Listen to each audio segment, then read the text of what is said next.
one of my favorite scenes in the game is when he just looks at Nate. He's like, Nate, you got to tell her. And he's like, no, I can figure this out. And he's like, Nate, she's not stupid. Like, he just knows. He's seen this mistake in his life. You can see it in his eyes. You can hear it in the delivery. He's like, Nate, trust me. And my favorite line from him, probably in the whole game, she can handle it. Like, he gets it. He's because and you see this, he probably told her, or she called him and came clean after, she did her own investigation off screen, or maybe he did call. We don't know either. It has something to do with that relationship for sure. But yeah, it has to do with that relationship, and you see it after the last big encounter in Madagascar. After the truck, you Sully and the Sam, winch. After you, Sully, and Sam go back to your hotel room, he's so excited. He's like, "Oh, we got these new clues." He comes in the room like you're walking into the room with all your bros, and Elena's there. And hey there, Nate. Yeah, dude, just my god, dude. And she is just all she wants from him in that moment is two things. I'm so sorry. I should have trusted you. And just to be honest and say, like, yes, I both lied. with her and himself. And himself to say, like, no, you, like, this is a problem. And, like, talk to me. Open up to me. Don't blame me. Like, I'm literally the best wife ever. Dude, she comes back for him. She shelves her agenda. She shelves all of this crap that they're going to have to deal with and says, no, I'm going to take care of you because I promised you. She's like, why did you come back? And she goes, marriage vows, I guess. Like, that's literally all that's holding her onto the situation. Yeah. Because she promised him. Oh! And you see it several times where, it's really hanging on by a thread. Yeah. And you can tell that, like, and him, okay, I'm going to cry. My favorite scene in the game, in the whole game, except for maybe the opening with Elena in the house. Like, that's really clean. Mm-hmm. My favorite scene in the whole game is you and she just said marriage vows, I guess, and they made a little progress. It's the first time that she's still cool. Like, she's not bitter, she's not turning her shoulder to him, but she's cool. You can tell. Like, she's not warm towards him. Very level-headed. And she knows that, she's trying not to get riled up about it. She knows that she needs to be here for this moment. And they make a little progress where he goes, why did you come back? He admits that he doesn't deserve for her to come back. And, and this little tiny moment of progress. It's not huge. It's this little moment. And you come up the elevator and you drive into this huge, gorgeous, like, it's all grays and greens. And a unique song that does not play anywhere else in the whole game plays over that one moment. And I couldn't handle it, dude. It was very good because it's not all the sound is muted, not muted, but really quiet. Yeah.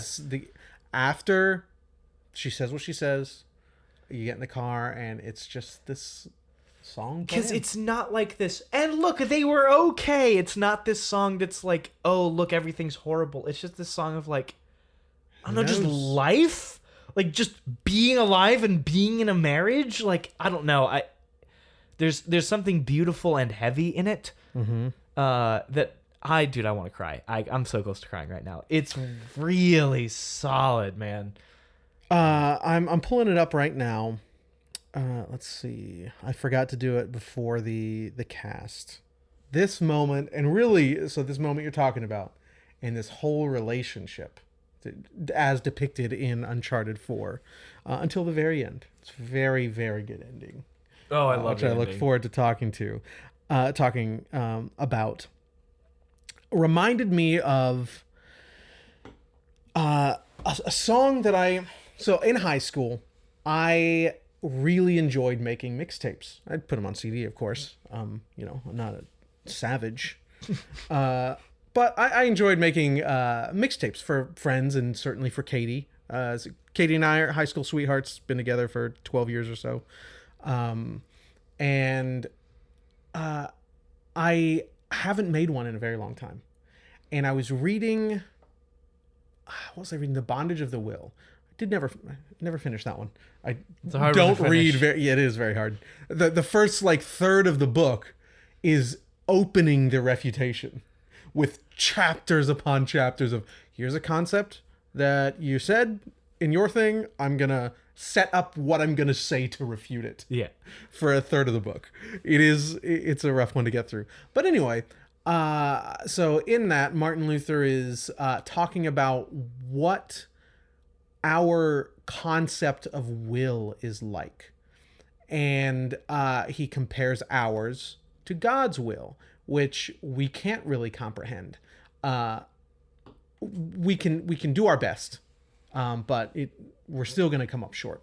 And you mentioned this the other day when talking about time and how Catholics consider God's forgiveness to work. Oh, yeah. Because it's stretching over time, which we only perceive a small moment of at any given time. But so for us, it is continuing. Yeah. It has not already happened. It is happening always. Anyway, so it's kind of like that.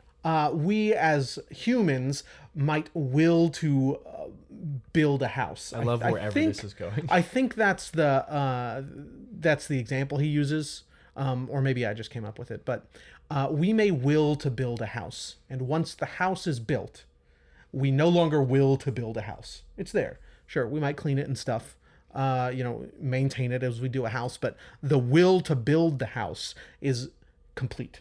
So we no longer will to do that. However, God's will for redemption doesn't end. It is constant. It started, or it has always been and will always be. And we don't know where it ends and begins because it likely doesn't, because we have no concept of time in its reality. I thought that was a very good picture of marriage. You don't will to have a good marriage, and you have a good marriage and no longer will for that. You are constantly working on that. Always. It may be good sometimes. It may not be other times. But if your marriage is as true as it should be, like they're trying to depict here in this game, then that will never dissipates. Yeah. So all that to say, I made her a mixtape with that in mind. A collection of songs that are not always happy. Some are sad. But it ends with... So it is what I thought a picture of a healthy marriage with both good and bad times would look like. It ends with this song, Take This Heart of Gold, which is just basically about Nathan Drake. And the last two verses here, or the last verse and then into the last chorus, really sum up what's going on here. So I wanted to read them here. Yeah. All that to say, I wanted to read these lyrics here. Do it. It says, out the door and down the drive, there's a part of me... I'm sorry, I'm getting a little foggy. Yeah, dude. Sorry. Out the door and down the drive, there's a part of me that tries to keep the highway's call to me away. And another further still that sadly never will feel at home no matter how long I may stay. So take this heart of gold and melt it down, and I'll come around. I'll come around. I'm treading lightly in your eyes, but I cannot lie. A life without you would never steal me now. And it really sums up, I think, what they're going for here. It's a very good song. There's a scene, too, where he's, like, they're together and he's, like, figuring out what happened at this dinner table of dead pirates, which... This is that was the alcohol, not not getting choked up. This is actually probably my favorite scene. This is really good. We interpret it differently, though, I think. I think that we both interpret it the same. We just highlight different things. Okay. All right. Because I think both... Yeah, so he is, like, freaking out over this, like, wow, look at what's going on here. Look at all these he's putting the pieces together. It's a really awesome scene. And it lingers on her. So, like, he's doing this, like, deducing, and she's just looking at him, and her eyes say so Yeah, and much. the camera work definitely helps here as well. Like he comes out of focus, focuses on her in the distance, and he starts to become muted. Yeah. And there's nothing else happening. Like, she's not talking. She's not an inner monologue. He just starts to become muted. And you can see her go through, this is the man that I fell in love with. This is the man who inspired me and who, is just larger than life. This is the man who keeps leaving me for adventure. This is the man who, what is it, 3 times now? Right? Uncharted 2, Uncharted 3, and now Uncharted 4. 3 times he's left me. I can't keep forgiving him. And is this gonna work? Like, can I do this? And I think her last thought, based on her actions later in the game, at the very end of the game, I think her last thought is the thought of an incredible married person. Wife, husband, doesn't matter. Whatever you are, the thought of an incredible married person is, what can I do without compromising like me and myself and who I am? What can I do to make this work? Not what can he do? How can he change? Her thought is, what can I do? Is there anything left that I can do? Am I an idiot for forgiving him one more time? What can I do? And at the end of the game, she buys the diving company. She takes the Malaysia job. They start going around the world again. They move to Cancun or something, somewhere in the Yucatan Peninsula. She does this big compromise, which is barely a compromise for her. She just, she loves it. Yeah. And she's the reason they're still together. It's not Nathan realizing his wrong. It's not, none of that. Elena is the reason they are still together. Because she is A, the greatest, B, the best, and C, everything. She is just amazing. But she's just a perfect wife. She's amazing. She's so good and she's not weak. She doesn't keep forgiving him and like letting him string her along. I think she's wise enough to recognize, him learning his lesson, but also willing to take that risk and that, in that venture and try to find some compromise to make him feel more at home. Yeah. It's just such a good scene. There's like a million emotions. She doesn't say a word. It's very, very good. How do they do it? I'd like to focus on that. You've said it a few times already, and we've talked about it a little bit. But we called Elena perfect, or the perfect wife, and we do not mean that she is a waifu. That we're very attracted to Elena, correct, physically, which Elena's a very attractive person. However, it's exactly what you were just alluding to, that the level of wisdom in Elena, and the fortitude not to always sacrifice. I'm not saying that a wife is perfect when she's always sacrificing for her husband. Yeah. That should definitely be mutual. And he's done some of that. He did it for, he gave up literally everything. I think, and the problem was that he gave up too much. Yeah, he definitely overcorrected. Yeah, and I think that hits home for some of us. Dude, it hits home for me. Yeah, I didn't want to say it. You said it. Yeah. So there we go. That overcorrection is a big deal, and is potentially detrimental.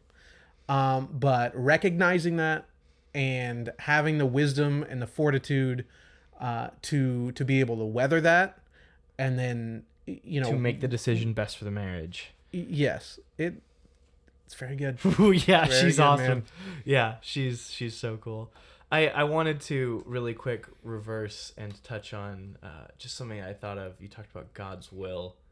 There's this idea that not only can God not lie, but when he speaks, it literally is. Right? Because that's how he made the world. Mm-hmm. But so not only can he not lie, when he speaks, it literally is. And so voice is just the manifestation of desire or will in a person. You speak because you usually want something or trying to communicate something, right? So like literally his will is period. Like that's a thing. Uh-huh. That's crazy to me. It's crazy that you can. It just follows into your house analogy and all this stuff. Yeah, it's cool. She's great. So the album I made was called Never Built. Oh, The that's idea good. being always building. And I had Leah draw the cover art for it, which is a house that's like not in disrepair, but is currently being built, but not as you would see it. First you do all of the the skeleton of the house, then you put on some of the walls, you do the floor, you do the roof, whatever. It's like from a fully formed cornerstone to like the roof hasn't even been put on here. You can still see the boards in the wall. This sort of gradient. That's so cool.